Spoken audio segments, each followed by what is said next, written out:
ओम शांति। आदि रत्न chapter 4 part 3 दादी प्रकाशमणि। सर्वस्नेही मुन्नी बहन व्यक्त कर रही है 40 साल के दादी जी के सानिध्य के पलों में से कुछ चुने हुए अनुभव। प्यार की मूरत। सन 1967 में जब साकार बाबा से मिलन का पुनीत अवसर मुझे मिला तो उन्होंने वरदान दिया कि इस बच्चे को बाबा मधुबन में ही रखेगा और यह बाबा का भंडारा स्टॉक संभालेगी। मई 1969 में जब कन्याओं का प्रथम प्रशिक्षण कार्यक्रम चला तो उसमें मैं शामिल हुई और इस कार्यक्रम के बाद प्यारे बाबा के वरदान को साकार करते हुए मीठी दादी जी ने मुझे यज्ञ का स्टॉक संभालने की जिम्मेवारी सौंप दी। दादी जी प्यार की मूरत थी। मैंने जब उनको पहली बार देखा था तभी से दिल का स्नेह बड़ी गहराई तक उनसे जुट गया था। दादी जी मुझे लवली बेबी कहकर संबोधित करती थी। उनका यह लाड प्यार भरा संबोधन मेरे दिल को छूता था। मैं उनके करीब आना चाहती थी, इसलिए रोज रात्रि को गुड नाइट करने जाती थी। वे मुझे बाहों में समाकर मुरली पढ़ती रहती थी और फिर कहती थी, लवली बेबी गुड नाइट। सेवा ही मेवा है। दादी जी का सानिध्य पाने के लिए मैं उनसे कहा करती थी, दादी जी मुझे सेवा बताइए। मुझे पहली पहली सेवा उनके हिंदी पत्र लिखने की मिली। वे स्वयं बोलती जाती थी और मैं वैसा वैसा लिखती जाती थी। इस प्रकार मुझे उनके नजदीक रहने का परम सौभाग्य प्राप्त हुआ और मैं धीरे धीरे उनकी व्यक्तिगत सेवा भी करने लगी। कहा जाता है सेवा ही मेवा है। उनकी सेवा के बल ने मुझ में बहुत योग्यताएं भर दी। दादी जी ने मुझे अग्रलिखित मुख्य व श्रेष्ठ बातें सिखाई। आज्ञाकारी, वफादार, फरमान बरदार, ईमानदार, फेथफुल, एक बाप दूसरा न कोई, सदा एक्यूरेट, एवर रेडी और दिल की सच्चाई सफाई। इन श्रेष्ठ धारणाओं को मैंने दिल की तिजोरी में संभाल कर रख लिया, जिससे मुझ में विशेष सामर्थ्य आता गया। रोम रोम खिल उठता था। एक बार दादी जी ने मुझसे कहा, जाओ म्यूजियम सजा कर आओ। मैंने मन में सोचा, मैं तो स्वयं भी ठीक से कपड़े नहीं पहन पाती हूं, तो म्यूजियम में रखे मॉडल्स को कैसे श्रृंगारूंगी। मैंने दिल की यह शंका दादी के समक्ष प्रकट की तो उन्होंने कहा, तुम जाओ, दादी कहती है तुम सजा सकती हो। दादी का ऐसा विश्वास पाकर मेरी बुद्धि विचार चलाने लगी। एक दर्जी भाई का सहयोग लेकर मैंने म्यूजियम सजाने की सेवा पूरी की और दादी जी को दिखाई। दादी जी ने मुझे बहुत प्यार दिया। इस प्रकार दादी जी आज्ञा भी देती थी और कार्य करने की शक्ति भी प्रदान करती थी।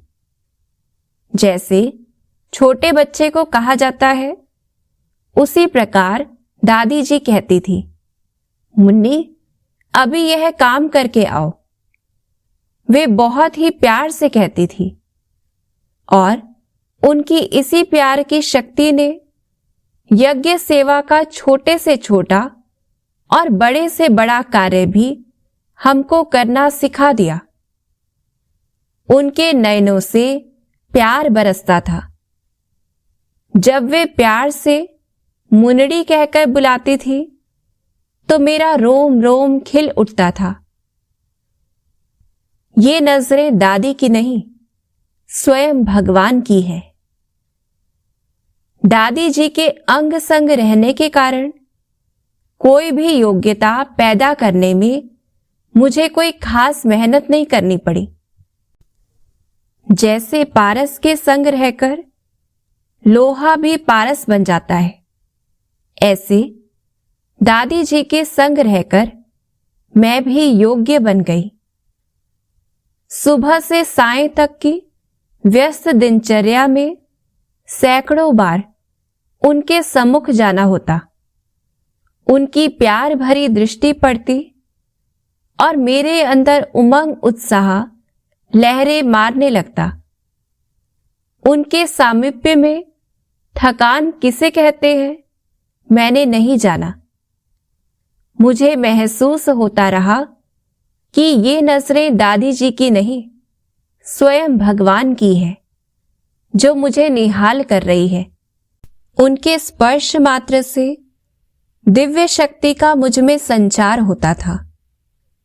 मेरा दिल सदा ही ये लाइनें गुनगुनाता था। तुमको अपना नसीब समझा है, सबसे ज्यादा करीब समझा है। तुमको पाकर स्वयं से दादी जी सारे जग को गरीब समझा है। ओम शांति भवन, ज्ञान सरोवर, शांतिवन आदि सभी यज्ञ के बड़े बड़े भवनों को सजाने संवारने का पूरा प्रबंधन दादी जी ने मुझे सिखाया। दादी जी खरीदारी की चीजें खुद बैठकर लिखवाती थी। दादी जी की हर आज्ञा को साकार करने में मैं दिल से जुट जाती थी। मुझे बहुत खुशी मिलती थी। क्षमा की सागर। दादी जी बहुत ही रहम दिल और ममता की मूरत थी। कभी कोई बात चित पर नहीं रखती थी। मैं छोटी थी तब कोई गलती कर देती थी तो बहुत प्रेम से समझाती थी। क्षमा की सागर थी। हर गलती को भुलाकर प्रेम से आगे बढ़ाती थी।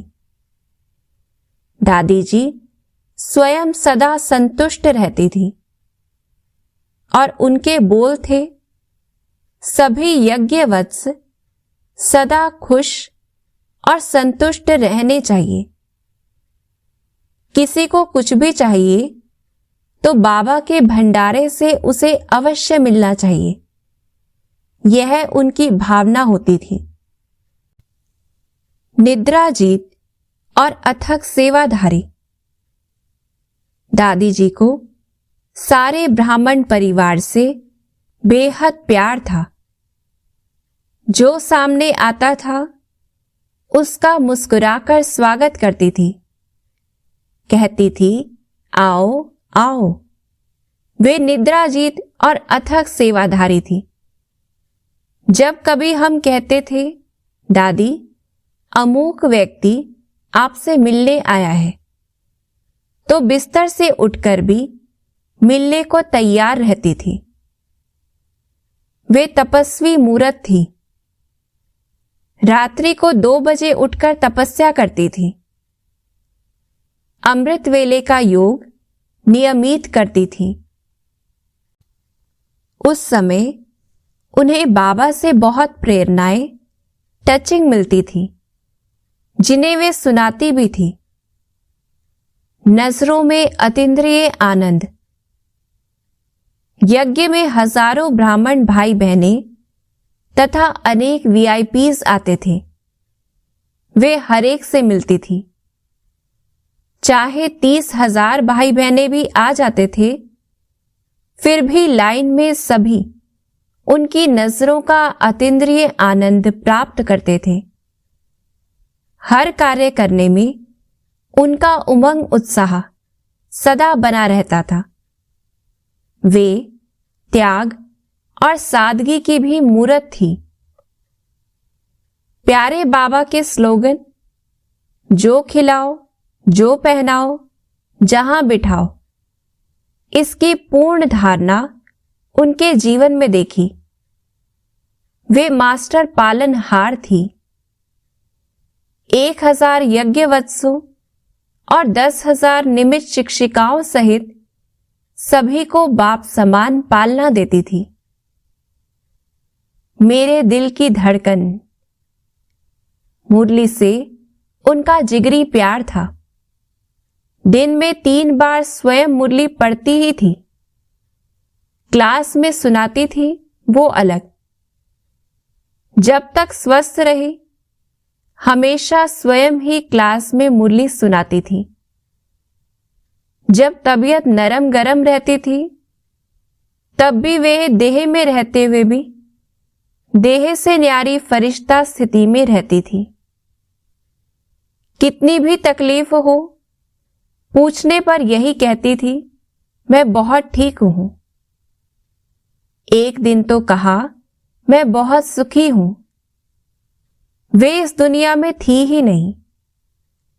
वो संपूर्णता की देवी बन चुकी थी।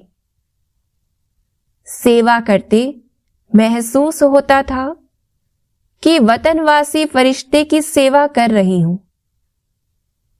उनके अंतिम दिनों में भाई बहनें कॉटेज की खिड़की के शीशे में से उनके दर्शन करते थे। तब भी कहती थी, सभी लाइन में आए, टोली लेकर जाएं। हर बच्चे से उनका जिगरी प्यार था।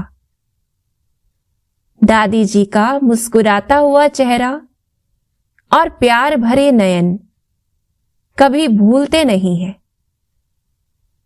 दादी जी मेरे दिल की धड़कन है, जो सदा मेरे साथ है और सदा मेरे साथ रहेंगी।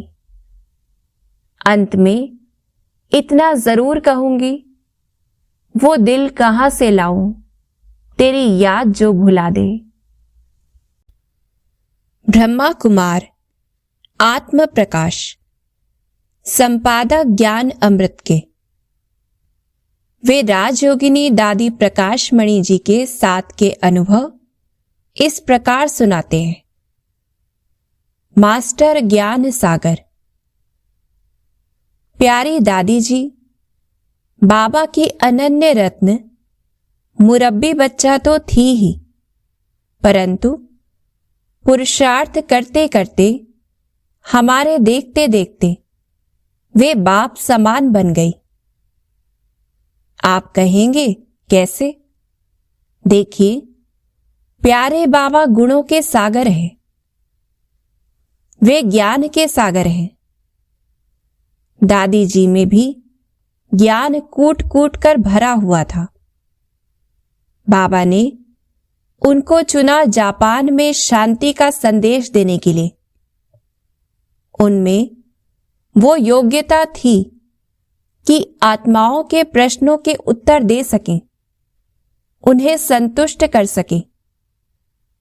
सारा जीवन वे ज्ञान रत्न बांटती रही। अंत में भी उनके प्रश्न उत्तर हम सभी ने पढ़े हैं।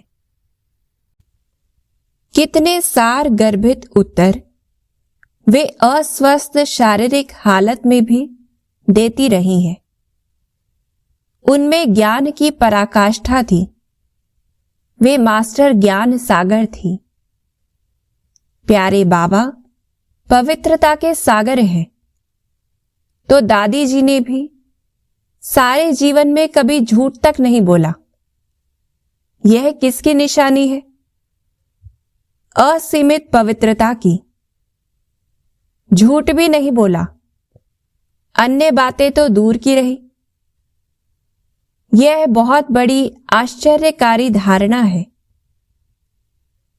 सबके लिए सुखदायिनी। पवित्रता के बल से त्वचा और चेहरा चमकता है। दादी जी का चेहरा अंत तक प्रकाश की किरणें विकीर्ण करता रहा। प्यारे बाबा शांति के सागर हैं। 50 वर्षों के सानिध्य में हमने कभी दादी को अशांत, उदास नहीं देखा, सदा मुस्कुराते हुए देखा। बाबा प्रेम के सागर हैं, तो दादी जी भी प्रेम की देवी थी। भगवान सुख के सागर हैं, तो दादी जी सदा सबके लिए सुखदायिनी थी। कभी स्वप्न मात्र, संकल्प मात्र भी न दुख लिया न दिया। भगवान आनंद के सागर हैं, तो दादी जी को भी हमने सदा अतीन्द्रिय आनंद में मग्न देखा। भगवान सर्व शक्तियों के सागर हैं, तो दादी जी सर्व शक्तियों की अधिष्ठात्री देवी थी। आध्यात्मिक शक्तियां उनके हर कर्म से झलकती थी। इन्हीं शक्तियों के बल से वे हर असंभव दिखने वाली बात को संभव बना लेती थी। इस प्रकार दादी जी गुणों की धारणा में बाप समान बन गई। तुम निश्चिंत रहो। हमने मम्मा बाबा की भी खूब पालना ली, परंतु कभी यह नहीं सोचा था कि साकार में इनसे अलग होना पड़ेगा। दादी जी निमित्त बनी, तो दादी जी से भी भरपूर पालना, प्यार, मार्गदर्शन मिलता रहा। दादी जी के संग बीते मधुर क्षण अब रह रहकर याद आ रहे हैं। एक बार मैं दादी जी के साथ बैठा था। मैंने कहा, दादी, हम तो बाबा के बड़े भोले बच्चे हैं, बाबा के बड़े बड़े महारथी बच्चे हैं, बड़े बड़े भाषण करने वाले भी हैं। मैं तो नहीं कर सकता। दादी जी यह सुनकर आधा मिनट के लिए मौन सी हो गई। फिर बोली, नहीं आत्म, नहीं, तुम बहुत समझू हो। इतना बड़ा कारोबार कैसे चलता है? समझ है तभी तो चला रहे हो ना। मैंने कहा, दादी, यह तो ऊपर वाला चला रहा है।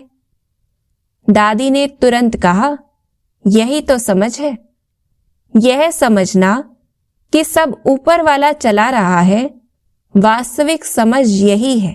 मैंने कहा, दादी जी, जब प्रेस प्रारंभ की थी तो कई लोग कहते थे कि देखना, यह समस्या आएगी, वह समस्या आएगी, और प्रेस के संबंध में कई बातें आती भी हैं, परंतु ऊपर वाला पता नहीं कैसे चाबी घुमाता है, सब कुछ स्वतः ही ठीक हो जाता है और छपाई का कार्य निर्विघ्न चलता रहता है। दादी ने कहा, तुम निश्चिंत रहो। मैंने भी अपने को भाग्यशाली समझा कि इतनी महान दादी जी ने मेरे लिए ऐसा महावाक्य उच्चारण किया।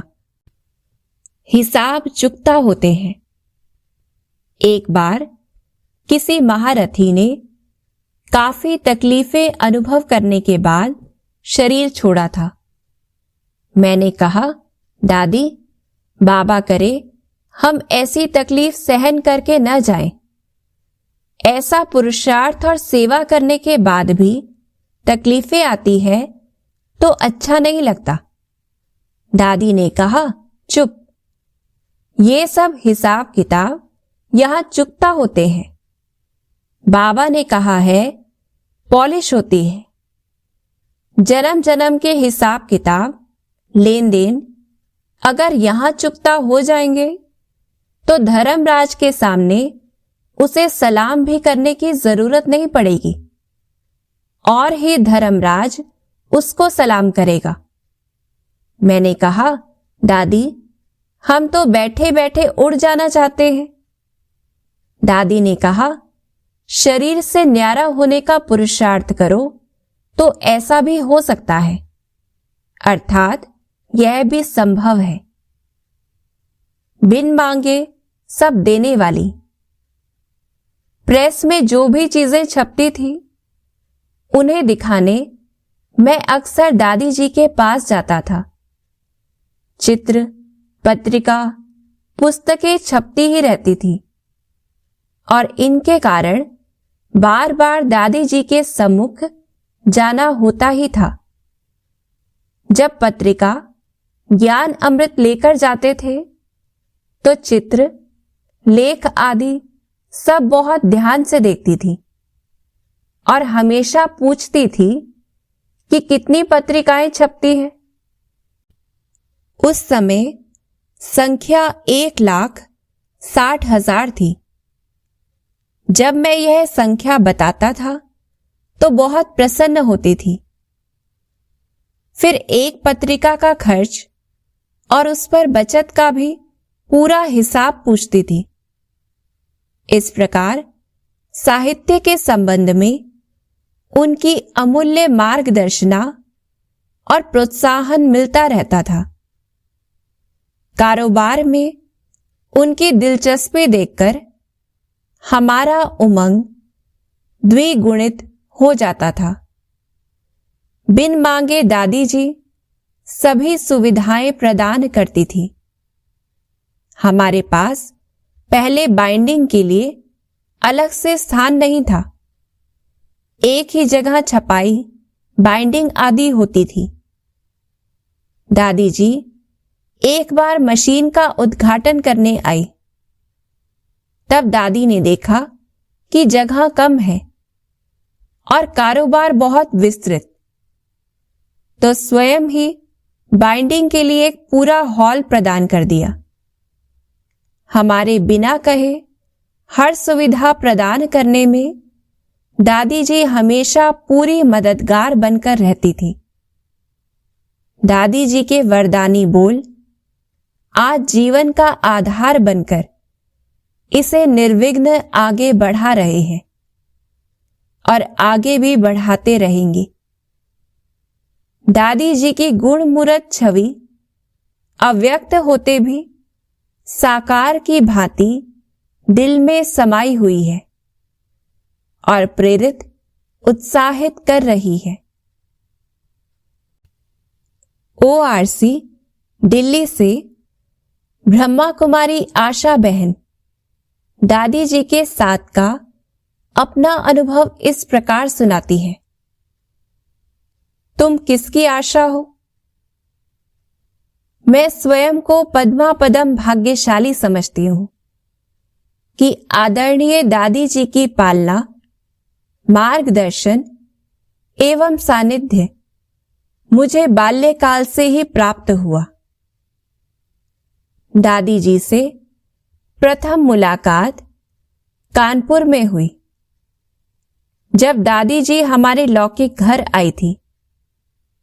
उस समय मेरी आयु मात्र 9-10 वर्ष की थी।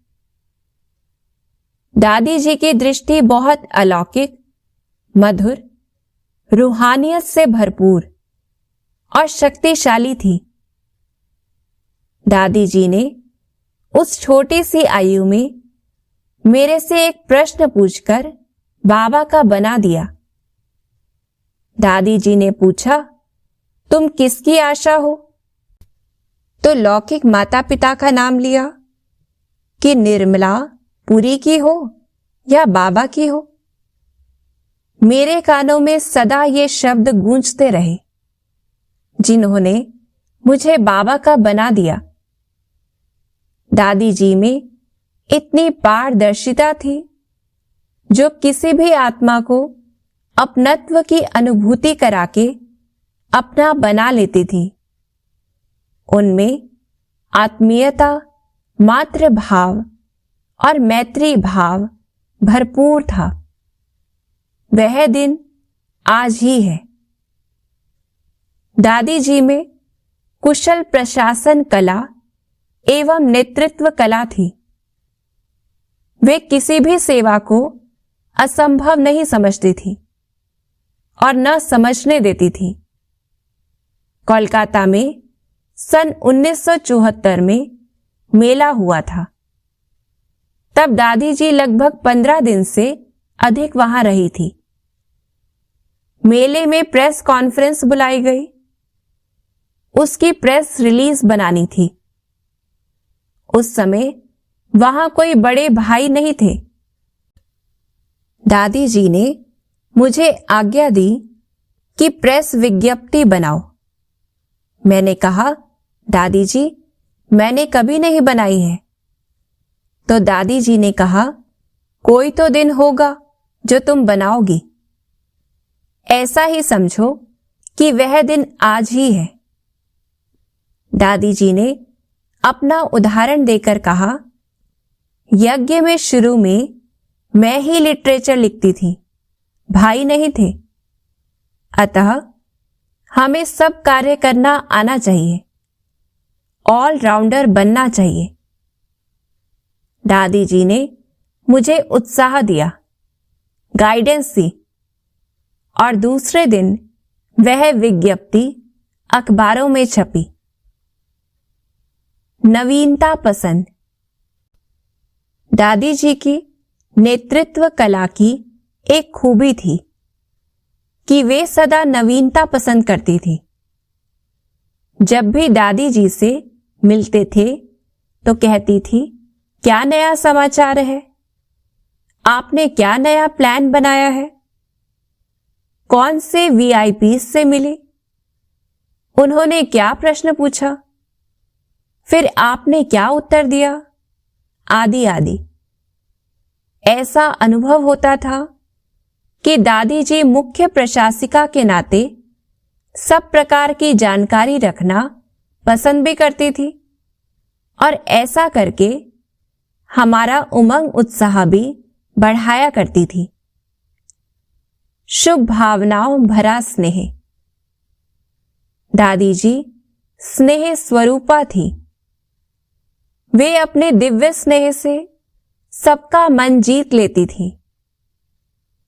अपनी कर्मातीत अवस्था की समीपता के समय एक विशेष महत्वपूर्ण बात दादी जी ने बताई। निश्चित रूप से लव और लॉ का बैलेंस रखना प्रशासन में आवश्यक है, परंतु उनका कहना था कि अलौकिक, निस्वार्थ, रूहानी स्नेह प्रशासन की सर्वोच्च विधि है। दादी जी इसका प्रमाण थी। इतना शुभ भावनाओं भरा स्नेह देती थी जो व्यक्ति अपनी भूल स्वतः स्वीकार कर स्वयं को परिवर्तित कर लेता था। दादी जी स्वयं आदर्श शिक्षिका थी। उन्होंने सिखाया कि आदर्श शिक्षिका वही है जो अव्यभिचारी बुद्धि वाली, निर्मोही, पढ़ाई में प्रवीण एवं ऑलराउंडर हो। यज्ञ से प्रीत बुद्धि, आज्ञाकारी, वफादार, फरमान बरदार, ईमानदार और मर्यादाओं का पालन करने वाली बहन आदर्श शिक्षिका हो सकती है। बात सन 1969 की है। दादी जी के साथ मैं ईशु दादी के ऑफिस के सामने खड़ी थी। एक जीप आई। उसे गेट कीपर ने रोक लिया। वह जीप किसी ऑफिसर की थी। वे इस बात से बिगड़ गए कि जीप रोकी क्यों। दादी जी ने देखा कुछ कहा सुनी हो रही है, उस ओर चल पड़ी और ऑफिसर से हाथ जोड़कर कहने लगी, आप ख्याल न करें, उसकी ओर से मैं आपसे माफी मांगती हूं। ऑफिसर को जब मैंने बताया कि आप ईश्वरीय विश्वविद्यालय की मुख्य प्रशासिका हैं, तो वे दादी जी के पांव में पड़ गए इस प्रकार दादी जी ने अपनी महानता का परिचय दिया। वे सच में निमित्त भाव, निर्माण भाव एवं निर्मल वाणी की प्रतिमूर्ति थी। वाराणसी से ब्रह्मा कुमारी सुरेंद्र बहन दादी जी के बारे में अपना अनुभव इस प्रकार सुना रही है कि परम आदरणीय दादी प्रकाशमणि जी के साथ के अनुभवों का प्रकाश पुंज सदा मेरे जीवन पथ को आलोकित करता रहता है। उनके साथ बिताए गए क्षण मेरे जीवन की सबसे कीमती धरोहर के रूप में मानस पटल पर अंकित है। उनकी स्मृतियों का सुखद झोंका मन को दिव्यता की अलौकिक खुशबू और ज्ञान रत्नों से तरोताजा कर देता है। नेत्र मिलन से गहन अनुभव।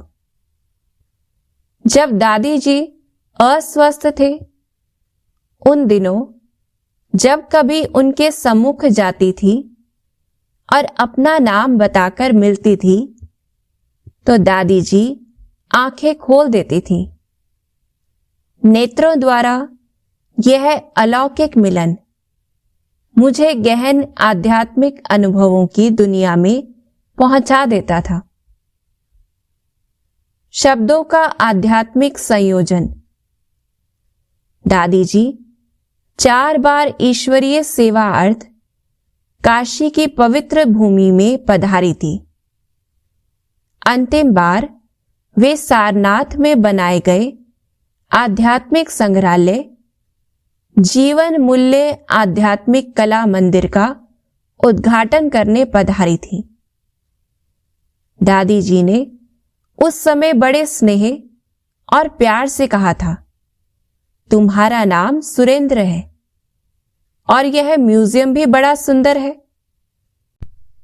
इस प्रकार आदरणीय दादी जी को शब्दों को सहज ढंग से आध्यात्मिक रूप से संयोजित करने में महारत हासिल थी।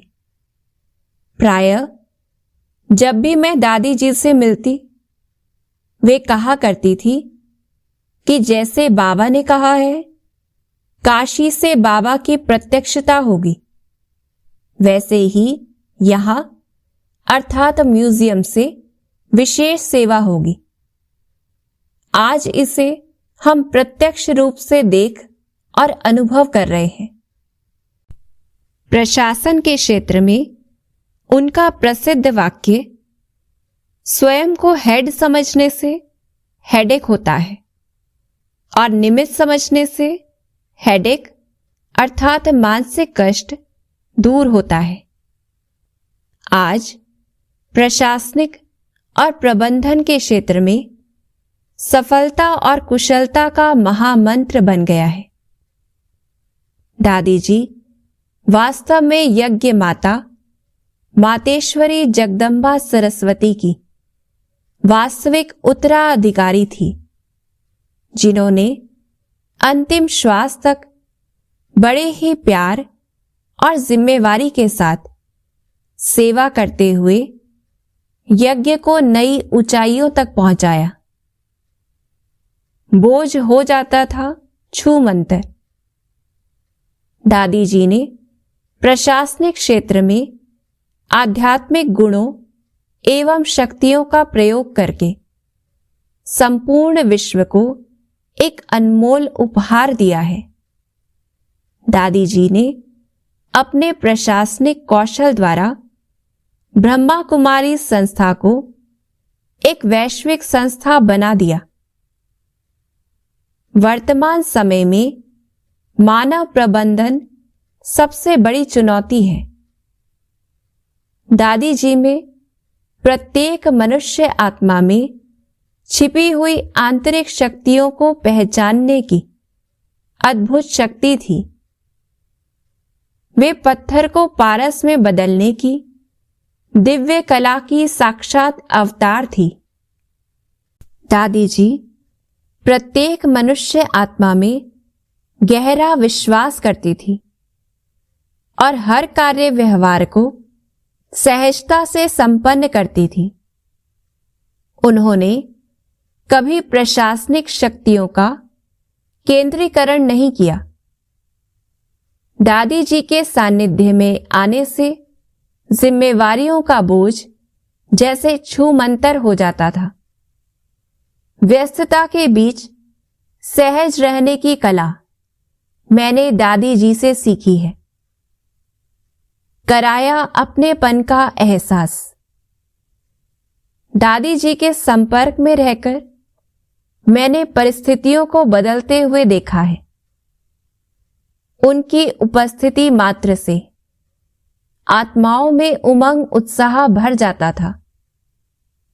हताश या निराश आत्माओं को भी उनके अंदर छिपी हुई विशेषताओं का बोध कराकर दादी जी उनमें नई ऊर्जा का संचार कर देती थी।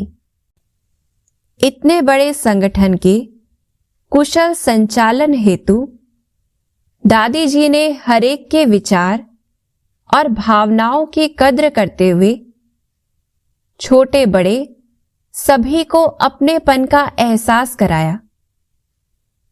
उनके सामने कोई भी बिना किसी संकोच और भय के अपनी भावनाओं, समस्याओं एवं पुरुषार्थ की गहराइयों की गुत्थी सुलझाने पहुंच जाता था।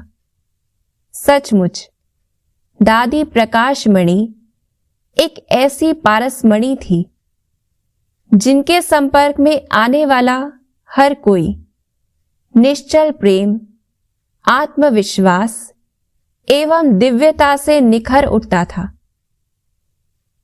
दादी की सूक्ष्म उपस्थिति देती प्रेरणा।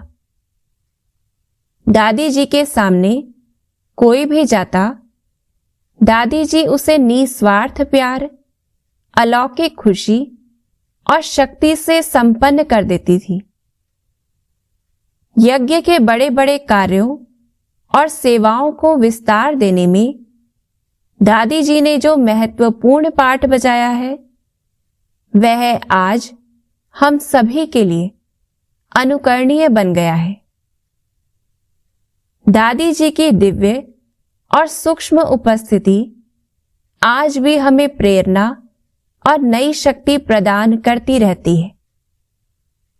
धन्य है हम सभी जिन्हें ऐसी दादी मां का सानिध्य मिला, प्यार और दुलार मिला। मुजफ्फरपुर सेवा केंद्र की निमित्त संचालिका ब्रह्मा कुमारी रानी बहन दादी जी के बारे में लिखती हैं, प्राण प्यारी, मन हरनी, सम्माननीय मीठी मीठी दादी जी की यादें कदम कदम पर याद आती रहती हैं। दादी ने सबके दिलों पर राज्य किया, हर समय बाबा सम्मुख। सन 1965 में मुंबई में 1 वर्ष दादी के साथ रहने का मुझे मौका मिला, जिसमें देखा कि दादी निरंतर बाबा को याद करती थी। एक दिन की बात है, दादी के सिर में दर्द हो रहा था। मैं बाम लगा रही थी। कमरे में और कोई नहीं था।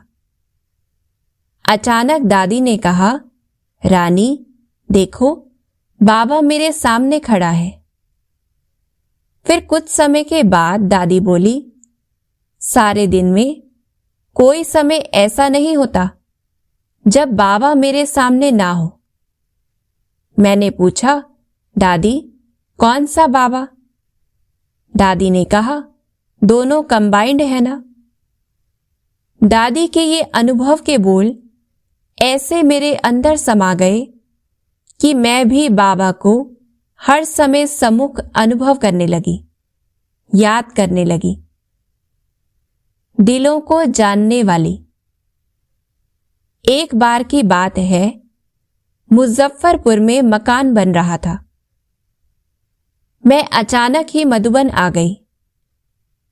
सोचा था बाबा के कमरे में बैठ बाबा को याद करके आऊंगी तो मकान सभी के सहयोग से सहज ही बन जाएगा। एक दिन नाश्ते के बाद मैं पांडव भवन में हिस्ट्री हॉल के बाहर बैठ गई। दादी पार्टियों से मिलती रही। जब भी बाहर आती थी मुझे देखती थी। अचानक दादी ने मुझे बुलाया, अपने कमरे में ले गई और बोली, रानी, मैं जितनी बार बाहर गई तुमको बैठे देखा। मैंने कहा, दादी, मैं अकेली आई हूं इसलिए यहां बैठी हूं। दादी ने कहा, नहीं नहीं, तुम्हारे पास मकान बन रहा है ना, तुम्हें चिंता हो गई है। मैंने कहा, नहीं दादी। दादी ने कहा, मैं समझ गई हूं। अच्छा, बाबा का सहयोग तुम्हें मिलेगा, सब काम सहज पूरा होगा। ऐसे सिर पर हाथ फेरते दादी वरदानों से भरपूर करती गई और कहा, तुमने हिम्मत रखी है ना, तभी तो यह सेवा स्थान बन रहा है। ऐसे दिलों को जानने वाली थी दिलाराम मीठी दादी। शांत रहो और आगे बढ़ो। एक बार मैंने दादी से पूछा कि सहन शक्ति कैसे आए। दादी ने कहा, जैसे एक राजा अपने ही चिंतन में मग्न रहता है, इधर उधर नहीं देखता, ऐसे ही सदा अपने पुरुषार्थ में मग्न रहो तो शक्ति बढ़ती जाएगी। इधर उधर देखने से, पर चिंतन करने से सहन शक्ति कम हो जाती है। सदा राजा की तरह रहो, मानो हम लाइन में खड़े हैं। अगर कोई लाइन तोड़कर पीछे से आगे चला जाए तो आगे वाले उसे जाने से रोकेंगे, बोलेंगे। इसी प्रकार आप आगे बढ़ रहे हैं, कोई बोलते हैं, निंदा करते हैं तो सहन करो, शांत रहो और आगे बढ़ते चलो। जब मकान बनकर पूरा हो गया तब दादी स्वयं प्रोग्राम बनाकर मुजफ्फरपुर में आई और उसे वरदानों से भरपूर कर वरदानी भवन बना दिया। महालक्ष्मी दादी के आगमन से सभी खजाने भरपूर हो गए। दादी की मीठी दृष्टि सदा अपने पर अनुभव होती रही है। दादी का हर बोल उमंग उत्साह दिलाने वाला, हिम्मत की शक्ति भरने वाला तथा साथ का अनुभव करवाने वाला रहा है। लुधियाना की निमित्त संचालिका राजबहन राजयोगिनी दादी प्रकाशमणि के प्रति अपने उद्गार इस प्रकार व्यक्त करती हैं। रिगार्ड देने का रिकॉर्ड। दादी मुझे हमेशा राजी कहकर पुकारती थी। मैंने दादी की सबसे बड़ी विशेषता यह देखी कि दादी सबको बहुत रिगार्ड देती थी। ब्रिज इंद्रा दादी आती तो दादी दादी कहकर बाजू में बिठा लेती। निर्मल शांता दादी आती तो भी सभी दादियों को इतना रिगार्ड देती जो देखते ही बनता था। संगठन बनाने का गुण। दादी के पास कोई प्लान प्रेरणा होती थी तो बहनों से, मधुबन निवासियों से चर्चा करने के बाद ही क्लास में सबके सामने रखती थी। ऐसा लगता था दादी ने उस प्लान में सबकी शुभ भावना शामिल कर ली है। संगठन बनाने का उनका ये गुण मन को बड़ा भाया। रमणीकता। दादी रमणीक थी, बहलाती थी, दादी लुधियाना में आई। एक माता ऊन की टोपी बनाकर लाई। एक बहन चांदी की सीटी लाई। दादी ने टोपी सिर पर रखी और सीटी हाथ में लेकर बजाने लगी। इस प्रकार सबको खूब बहलाया। हल्का रहना और करना। एक बार मेरा ऑपरेशन हुआ था।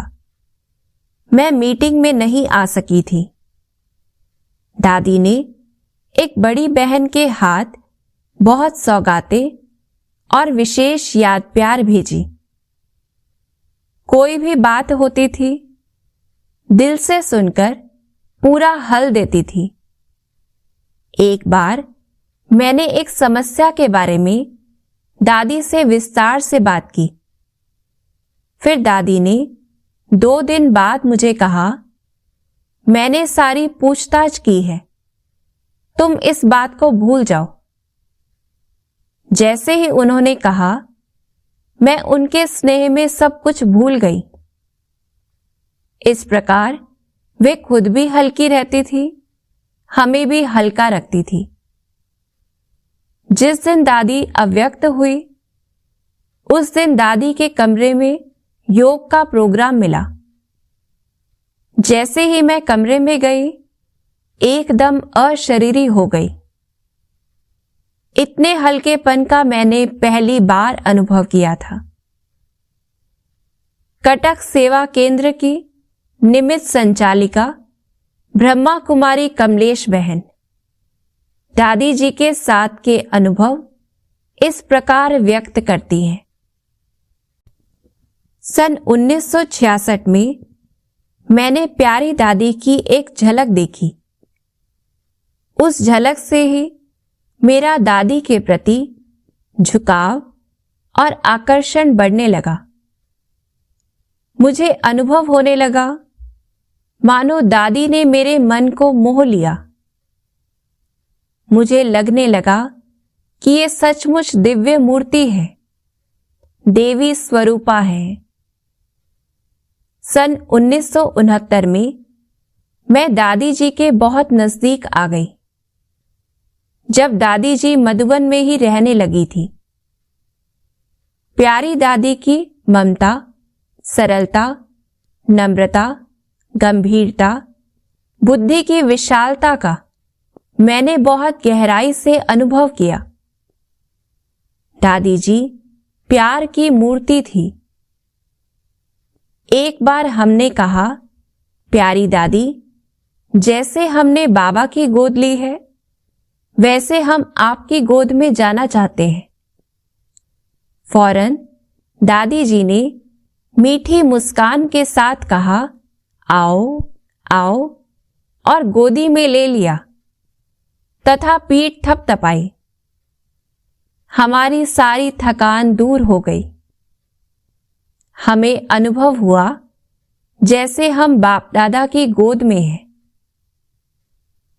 दिव्य गुणों की खान। दादी जी दिव्य गुणों की खान थी। एक बार मैं एक सेवा केंद्र से आई। वहां थोड़ा कुछ सहन नहीं हुआ था, तो दादी ने बड़े प्रेम से कहा, मैं यहां 60 सेठों का सहन करती हूं, क्या तुम 2-4 स्टूडेंट का सहन नहीं कर सकती हो? सहन शक्ति से ही हमारे अंदर और भी दिव्य गुण आ जाएंगे। ऐसी मीठी शिक्षा देकर दादी जी उमंग, उल्लास से भर देती थी। सहनशीलता और सरलता दादी जी में कूट कूट कर भरी थी। प्यारी दादी को रोना बिल्कुल पसंद नहीं था। एक बार मैं बात करते करते थोड़ा रो पड़ी, तो तुरंत दादी ने एक बहन को कहा, इसे बाहर ले जाओ, जब रोना बंद करे तब मेरे पास आए, तब दादी मिलेगी।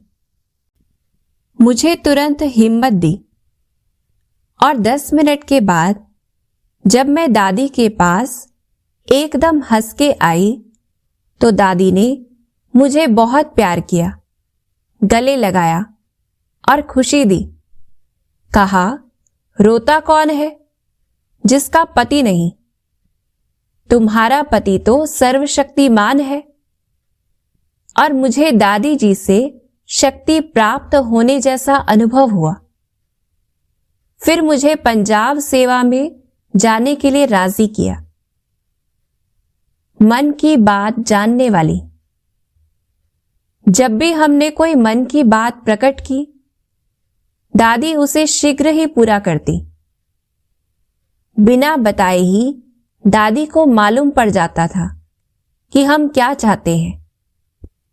एक बार मेरे मन में आया कि दादी की सेवा करूं, तो दादी मेरे मन की बात जानकर अपनी सेवाधारी बहन को बोली कि आज कमलेश को यह सेवा दे दो।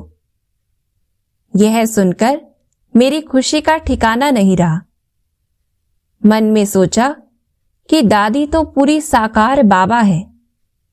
बिना कहे मन की बात समझ लेना और हर खुशी दे देना दादी की विशेषता थी। दादी को देख हमारे अंदर अनेक गुण आने लगे। अनेक कमजोरियां दादी अपने स्नेह और शक्ति की दृष्टि से मिटा देती। दादी को देखकर हमेशा त्याग, तपस्या, वैराग्य वृत्ति जागृत होती। दादी सदा तपस्या और सेवा की तरफ ध्यान खिंचवाती थी। पत्रों द्वारा प्रेरणा। दादी का जीवन ही शिक्षणीय था। सन 1973 में मैं सेवा अर्थ कटक आई। दादी के अनेक पत्र हमारे पास आते। अनेक प्रेरणादायक, उमंग उल्लास भरी शिक्षाएं हम दादी के पत्रों से प्राप्त करते। हमारा जीवन आगे कैसे बढ़े, इस पर दादी हमेशा ध्यान खिंचवाती। 6-7 बार दादी जी का उड़ीसा आना हुआ। प्रत्येक बार कुछ न कुछ आगे बढ़ने की प्रेरणा दादी जी से प्राप्त होती रही। पहली बार दादी जी ने कहा, यहां बहनों के लिए एक बैंक अकाउंट होना चाहिए। और तुरंत दादी जी ने अपने पास से 500 रुपए देकर अकाउंट खुलवाया। इतनी प्यारी दादी सभी प्रकार से हमारा ध्यान रखती। मधुबन में कभी कोई प्रोग्राम होता तो दादी कैसेट भेजती। एक बार दादी जब कटक से वापस जा रही थी तो स्टेशन पर 30-40 बहनों और 30-40 कुमारों का संगठन देखा। जाते जाते दादी ने कहा कि कमलेश, इनको नजर न लग जाए, अविनाशी टीका लगा देना। वरदानी बोल। दादी जी हमेशा एकता का पाठ पढ़ाती।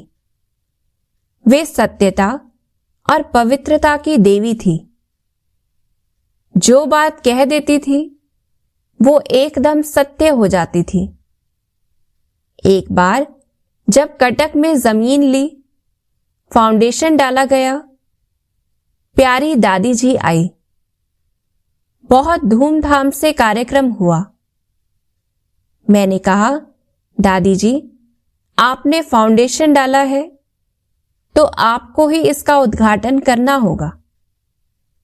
दादी जी ने कहा, दादी एक बार आएगी या तो फाउंडेशन पर या उद्घाटन पर। मैंने कहा, दादी यहां तो आपको दोनों में आना होगा। तो दादी ने कहा, अच्छा देखेंगे। फिर अमृत वेले मैंने दादी से कहा, दादी यह मकान कैसे बनेगा? इसका बजट सिर्फ कागज में है, हाथ में कुछ भी नहीं। प्यारी दादी ने मुझे ऐसा वरदान दिया, सिर पर हाथ रखकर कहा, तुम यहां 20 साल से सेवा कर रही हो, देखना यह चुटकियों में सबसे जल्दी बनेगा। दादी के मुख में गुलाब। वही हुआ। दादी जी जो कहती वो वरदान के रूप में हमारे सामने प्रैक्टिकल होता। दादी यहां से गई और जाते ही फाउंडेशन के लिए 25,000 रुपए का ड्राफ्ट भेजा और कहा, धीरज से करते चलो तो कार्य शीघ्र ही सफल हो जाएगा। ऐसे दादी जी में अपार धीरज था और सचमुच ही 2 वर्ष में मकान बनकर पूरा हो गया। ममता मई मां। 2 साल के बाद दादी कोलकाता म्यूजियम के उद्घाटन कार्यक्रम में आई। उसी समय नए भवन के उद्घाटन अर्थ दादी जी हमारे पास भी आई। जून 8, 1992 को प्यारी दादी के कर कमलों द्वारा उद्घाटन हुआ। प्यारी दादी ने कहा, यह कमलेश ऐसी ममतामयी है जो मुझे 2 बार खींच लिया, फाउंडेशन में भी और उद्घाटन में भी। राजस्थान में ऐसी जगह है जहां मैं एक बार भी नहीं गई और यहां 4-5 बार आ चुकी हूं। ऐसी थी हमारी मां स्वरूपा प्यारी दादी। आज भी दादी जी के साथ का अनुभव और दादी की यादों से अपना जीवन चला रही हूं। सन 1976 की बात है। उस समय मेरे पास नीलम बहन थी। दादी दीदी हमेशा नील कमल की जोड़ी कहती थी। पत्र में भी नील कमल कहकर संबोधित करती थी। दादी जी के सारे पत्र आज भी मेरे पास हैं। जहां भी रहे बीच बीच में पत्र पढ़ते हैं और हमेशा दादी जी को अपने पास अनुभव करते हैं। जब भी मधुबन में जाती तो प्रातः रोज दादी जी को गुड मॉर्निंग करने जाती।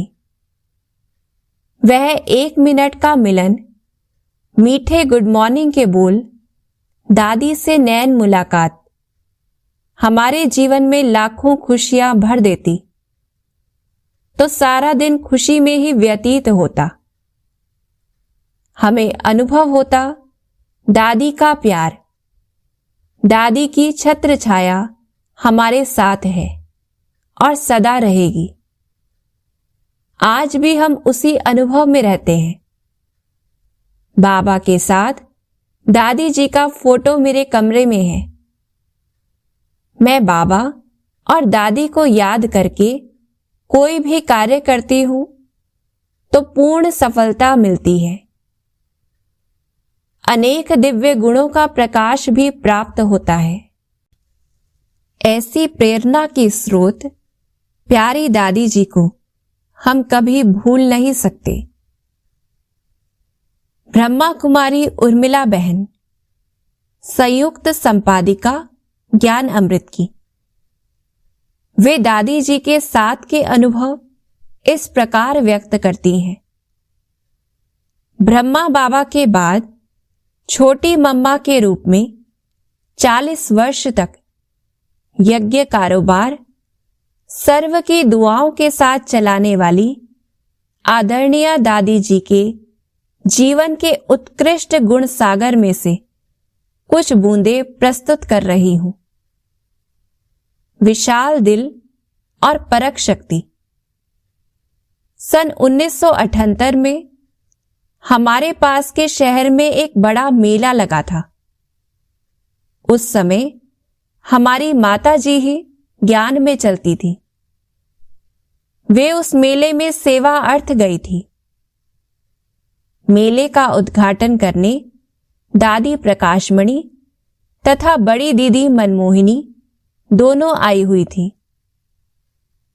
हमारी माताजी देखने में बड़ी साधारण, भोली, संकोची और बांधेली थी। लगन बहुत थी। बाबा की याद में खोई रहती थी। माताजी ने सोचा, सब लोग और सेवाएं कर रहे हैं, बर्तनों वाली सेवा पर कोई नहीं है, मैं कर लेती हूं। वे सुबह क्लास के बाद से सारा दिन निसंकल्प अथक हो यह सेवा कई दिन करती रही। दादी दीदी के आने के बाद भी वे उसी प्रकार सेवा करती रही। जब दोपहर खाने का समय हुआ तो दादी जी और दीदी जी दोनों भोजन पर आई। सब लोग उनके आगे पीछे सेवा में लग गए।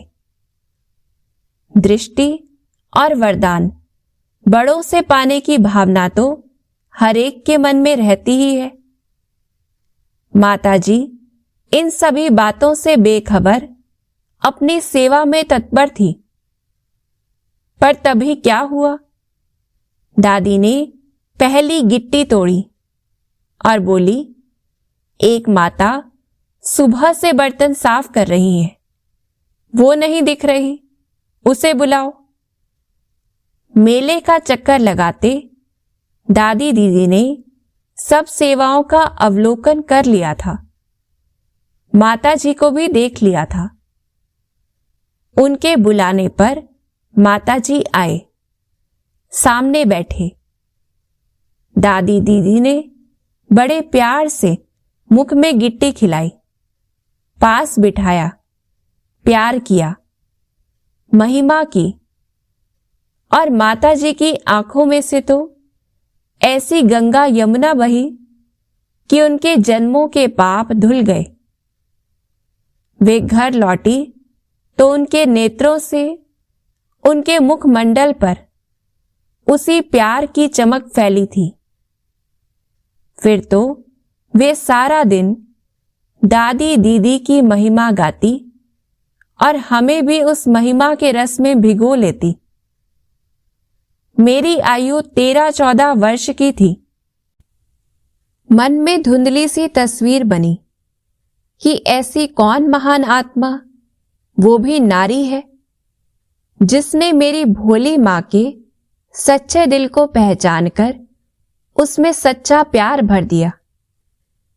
अवश्य ही वो दुनिया से न्यारी और कोई अति अति अलौकिक आत्मा है। अदृश्य रूप में दादी के विशाल दिल, परख शक्ति, निस्वार्थ प्यार की मेरे दिल पर यह पहली छाप थी। प्रभु के प्रति अपनापन। इसके बाद साकार नेत्रों से आदरणीय दादी जी को पहली बार सन 1984 में देखा। मैं पहली बार बाप दादा से मिलने माउंट आबू आई थी। दादी हिस्ट्री हॉल में थोड़ी सी कन्याओं के साथ मिलन मुलाकात कर रही थी। दादी के तनाव मुक्त, निश्चल, हंसमुख, भोले चेहरे पर मेरी नजरें गड़ी हुई थी। उन्होंने ठिठोली करते हुए हम कन्याओं को संबोधित किया। कन्याओं, आज वो लड़का अर्थात लड़का आएगा, उसे अच्छे से देख लेना, पसंद कर लेना। दादी का इशारा परमपिता परमात्मा की ओर था, जो गुलजार दादी के तन में अवतरित होने वाले थे। उनकी इस प्यारी ठिठोली ने दिल पर इस बात की अमिट छाप छोड़ी कि दादी भगवान के बारे में इस तरह बात कर रही हैं जैसे वो उनका अपना अति प्यारा छोटा सा लड़का हो। मन में आया, इतनी बड़ी सत्ता के साथ इतनी समीपता और अपनापन, इससे हमारे मन में भी भगवान के प्रति पहले से कई गुना ज्यादा जिगरी प्रेम उत्पन्न हो गया। दादी और बाबा एक लगे। सन 1987 में जब मेरा समर्पण समारोह हुआ और दादी जी ने मुझे गले लगाया, तो मुझे लगा कि संसार का सबसे बड़ा सुख यदि है तो इन्हीं नेत्रों से मिलन मनाने में, इन्हीं हाथों को स्पर्श करने में और इसी गले में बाहें डालने में है। मैंने उसी समय मन ही मन भगवान से कहा, बाबा मेरा समर्पण तो हो गया, मैं सेंटर पर भी रह रही हूं, पर मुझे इस महान आत्मा की पालना का, छत्र छाया का डायरेक्ट सुख अवश्य देना। उनके स्पर्श मात्र से मुझे लगा मैं भगवान की ही गोद में हूं। दादी और बाबा दो नहीं, एक है। भगवान ने मेरी यह आश पूरी भी की। सन 2000 से सन 2007 तक मुझे दादी जी की डायरेक्ट पालना मिली। अपनेपन की गहरी अनुभूति। सन 2000 में शांतिवन में सेवा अर्थ समर्पित होने के बाद भ्राता आत्म प्रकाश जी के साथ भी और अकेले भी दादी जी से कई बार व्यक्तिगत रूप से मिलने का सौभाग्य प्राप्त हुआ। उनसे मिलने का अवसर आते ही रूह प्रफुल्लित हो उठती थी। कोई औपचारिकता नहीं। ऐसा लगता था अपनी दादी, अपना सारा संसार। अपनेपन की ऐसी गहरी फीलिंग में मन को कहीं भी समेटना या सकुचाना नहीं पड़ता था। जो कहना होता था दिल खोलकर बताते थे। दादी एक एक बात ध्यान से सुनती थी, खुश होती थी, वरदानी हाथ उठा लेती थी। कई बार आत्म भाई जब मेरी सेवाओं का वर्णन करते थे तो सिर पर हाथ घुमा देती थी, गोद में ले लेती थी, माथा भी चूम लेती थी। मन में जो यह भाव था कि साकार बाबा से नहीं मिले, वो कमी दादी ने पूरी की। नम्रता की मूर्ति। दादी कितनी निरअहंकारी थी। जगदीश भाई के जाने के बाद दादी जी के नाम से पुस्तकों के प्रारंभ में 2 शब्द मैं आत्मा ही लिखती रही हूं। दादी जब उन्हें पढ़ती थी तो खुश होकर कहती थी, जब तुम लिखती हो तो दादी बन जाती हो क्या? यह भी दादी का वरदान ही था कि इस छोटी सी आत्मा को इतनी महान सेवा के लायक समझा गया। दादी जी ने एक बार लिखने के नाम पर मुझे इनाम भी दिया। मिलते समय मैं नीचे बैठना चाहती थी, पर दादी हमेशा अपने साथ सोफे पर बिठाती थी। एकानामी। जब आबू में 4 साल लगातार बरसात नहीं हुई थी और पानी की बहुत कमी थी, उन दिनों की बात है। मैं दादी से मिलने कॉटेज गई थी। तभी मुन्नी बहन ने दवाई के लिए दादी को पानी दिया था। दादी ने गिलास उठाया, बोली, मुन्नी यह पानी ज्यादा है, दवाई के लिए इससे आधे से भी कम पानी दो। दादी ने पानी कम करवाया ताकि बचा हुआ थोड़ा पानी भी फेंकना ना पड़े। दादी की इसी बचत के संस्कार ने, करनी कतनी की एकता ने सभी समर्पित भाई बहनों में भी पानी की बचत का संस्कार डाला। और सूखे के वो दिन भी आराम से गुजर गए। इससे मुझे प्रेरणा मिली। आज भी वह प्रेरणा मेरे काम आ रही है। ओम शांति।